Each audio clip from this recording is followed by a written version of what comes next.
Welcome to the Learning Pines YouTube. We hope this video helps. In this video, I will explain how to use Astra WordPress.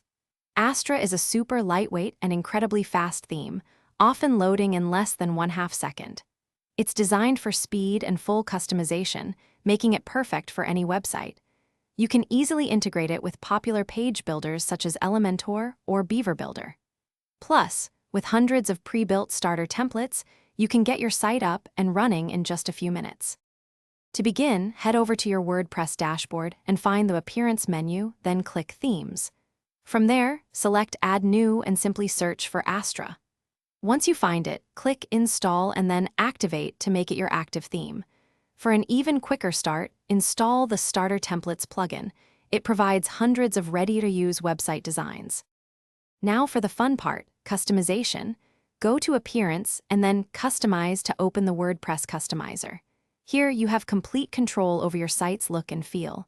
Easily adjust your header, footer, colors, and typography.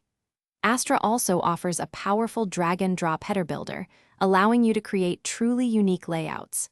If you used a starter template, simply modify its content to match your vision. Astra comes packed with powerful features designed to enhance your website. It's fully responsive, guaranteeing a perfect display on desktops, tablets, and mobile phones. For e-commerce, Astra provides seamless integration with WooCommerce, making it ideal for online shops. You also get flexible layout options, including boxed, full-width, and fluid designs. Plus, its clean code and SEO-friendly structure help your site perform better in search engine results. Thanks for watching. Consider subscribing if we helped you.